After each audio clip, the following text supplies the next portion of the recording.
قد نكسني بين السنتين بين السلة والزلة وهيئات من الزلة. حسین ہے اس ناتحقیق نے مجھے ایک دو راہیں پہ کھڑا کر دیا جہاں ایک راستہ عزت سے کلا کٹانے کی طرف جاتا ہے، ایک راستہ ذلت سے جینے کی طرف جاتا ہے. حسین کے پاس تیسری کوئی راہ نہیں، یہ تو ذلت سے بیعت کر لے زندہ رہے یا عزت سے سر کٹا دے. حسین ابن علی نے اس دو راہے پہ کھڑے ہو کے قیامت تک کی تاریخ کے سامنے اعلان کر دیا، ہم آل محمد ہیں، ہے ہاتھ من الزلہ. یہ نعرہ تو آج سن رہے ہیں، آج کا نہیں ہے، کربلا کا نعرہ ہے، ہاتھ من الزلہ. ذلت آل محمد سے بہت ہم ذلت کو دوبارہ نہیں کر سکتے.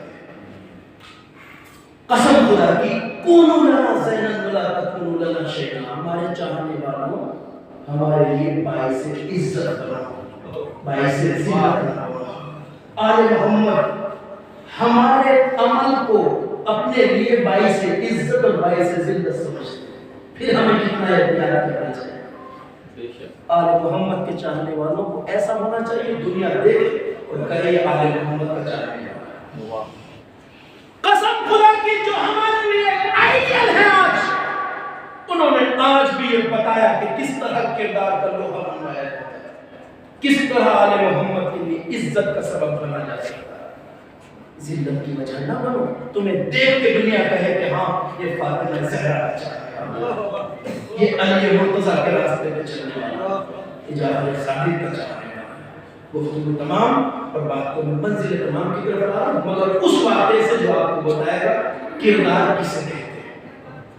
جب عراق کا شہر داعش سے چھڑایا گیا، آپ جانتے ہیں جنرل قاسم سلیمانی، کبھی مفصل تذکرہ ہوگا انشاءاللہ.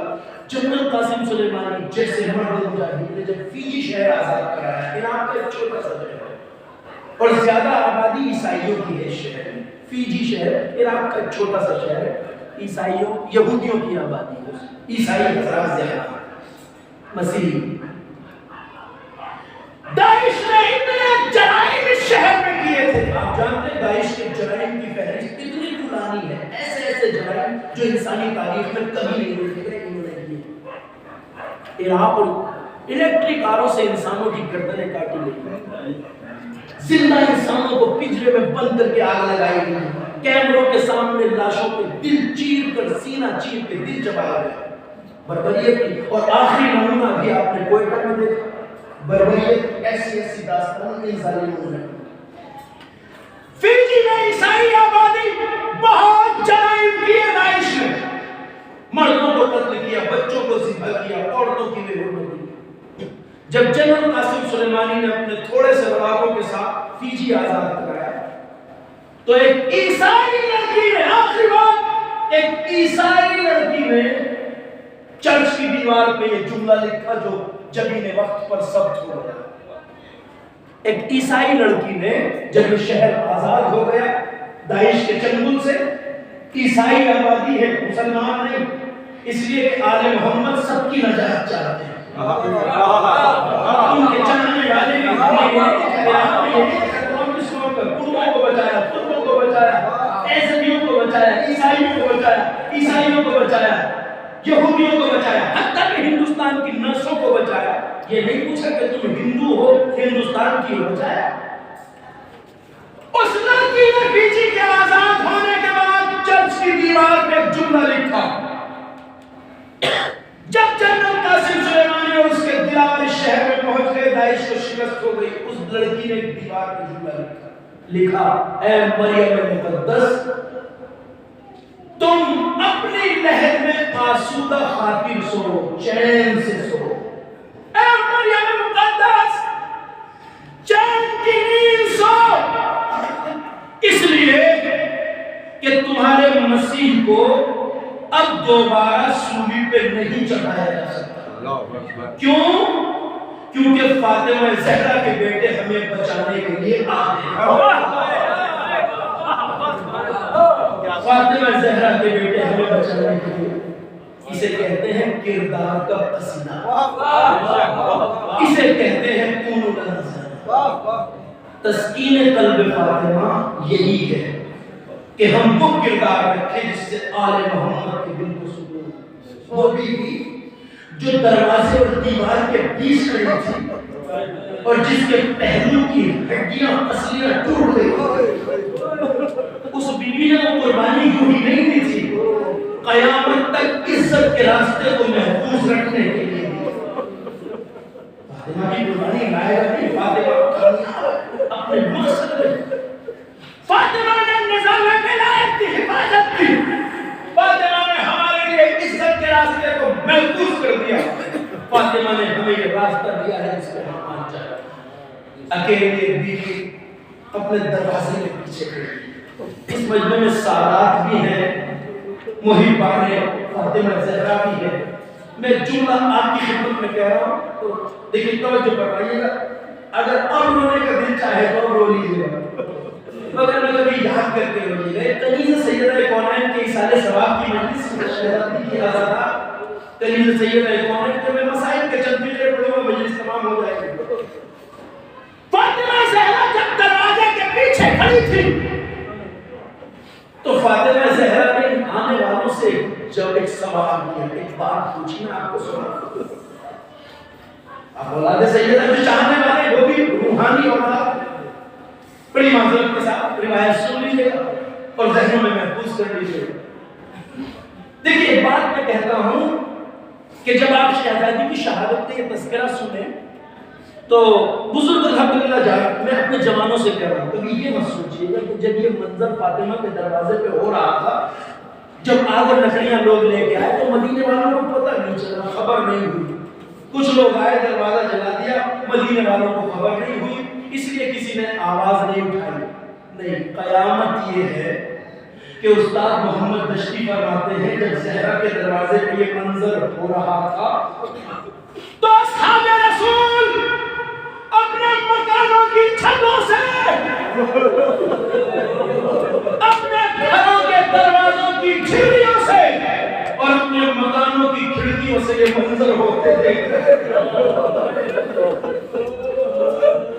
مگر کوئی فاطمہ کی طرف سے آواز اٹھانے والا نہیں تھا.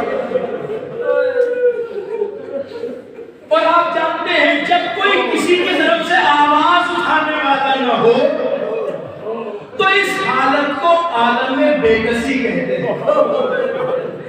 بے کسی یہی تو ہے نا، آپ کا کوئی طرفدار نہیں ہے، آپ کی کوئی حمایت کرنے والا نہیں، بے کسی سی حالت کو کہتے ہیں.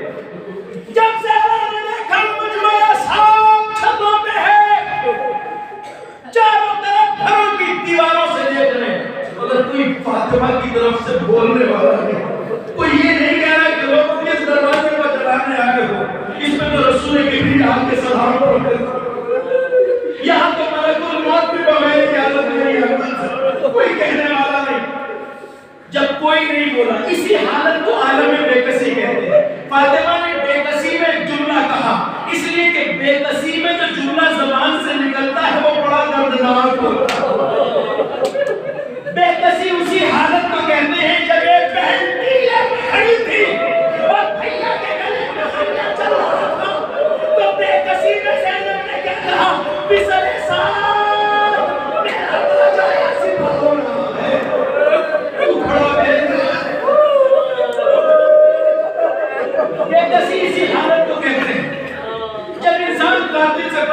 کرنے میں مجبور ہو جائے۔ دروازے کے پیچھے سے فاطمہ نے ان آنے والوں سے ایک بات کہی، سوال کیا، لوگوں تمہارا کیا ارادہ ہے؟ آگ اور لکڑیاں لے کے کیوں آئے ہو؟ تو کہنے والے نے کہا فاطمہ ہم گھر کو آگ لگاتے ہیں۔ زہرا نے کہا گھر کو آگ لگاتے ہیں؟ گھر جلا دیتے؟ کہا ہاں فاطمہ ہم گھر کو آگ لگاتے ہیں۔ پروردگار اس مجلس کا ثواب المرحومہ کی روح کو حاصل ہو، ان کے ایصال ثواب کے لیے مجلس برپا کی جا رہی ہے، فرزندوں کو پروردگار صبر عطا فرمائے۔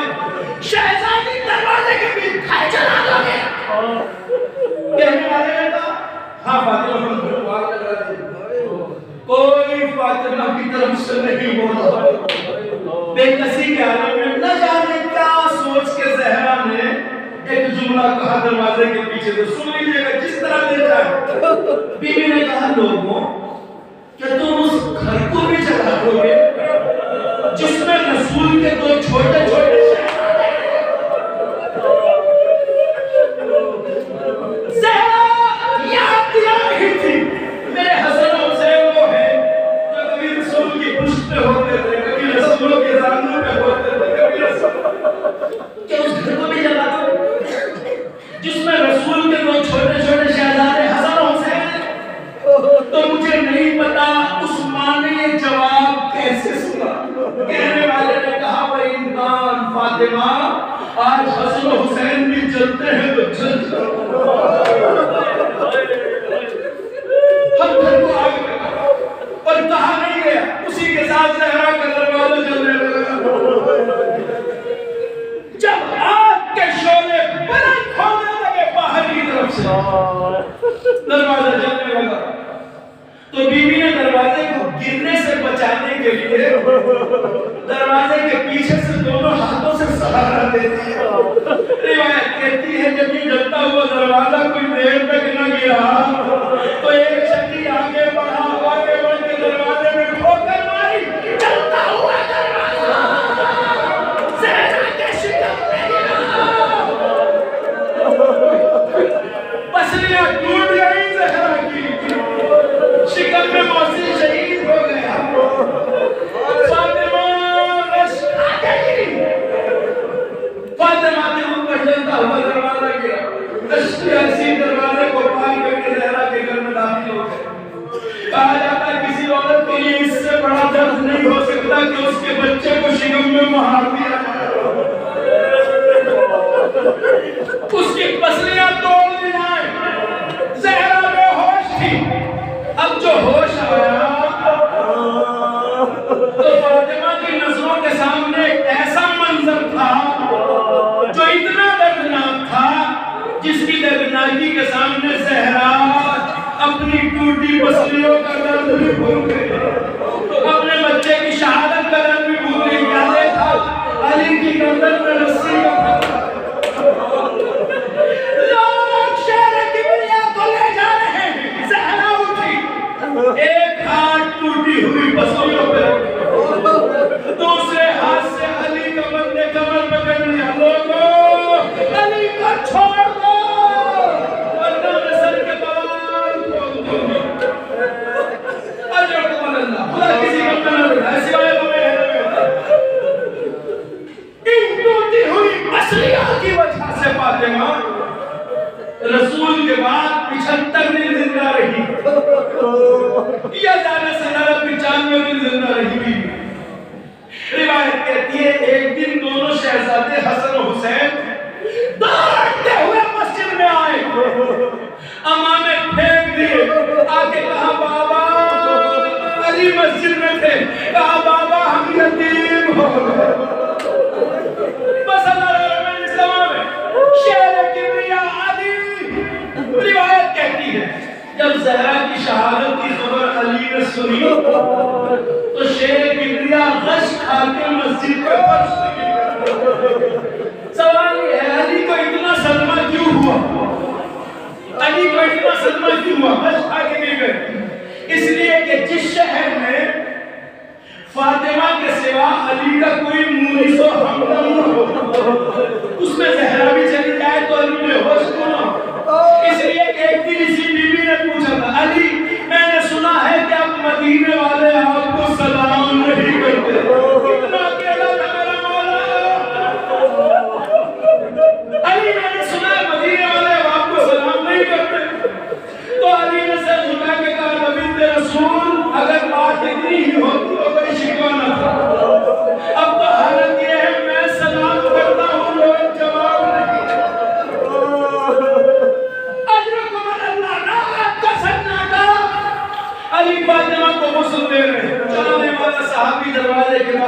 مدینہ سویا ہوا ہے۔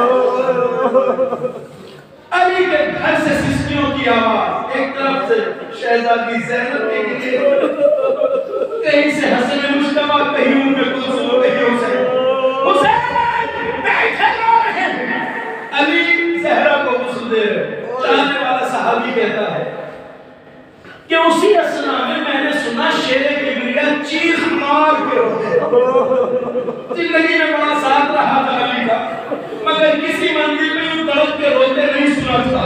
جب باہر آئے میرے ہاتھوں کو جوڑ کے کہا شیر کبریا آج کیا ہوا کہ اس طرح چیخ مار کے روتے؟ کہا چاہنے والے نہ پوچھ، جب میں نے اصرار کیا تو کہا اچھا سننا ہی چاہتے ہو تو سنو۔ جب میں زہرا کو غسل دے رہا تھا اور میرا ہاتھ فاطمہ کی پسلیوں میں آیا تو میں نے دیکھا زہرا کی پسلیاں ٹوٹی ہیں۔ مجھے صدمہ اس بات کا ہوا، اتنے دن گزر گئے مگر زہرا نے مجھ سے کبھی نہیں کہا علی میری پسلیاں فَسَيَعْلَمُ الَّذِينَ ظَلَمُوا أَيَّ مُنقَلَبٍ يَنقَلِبُونَ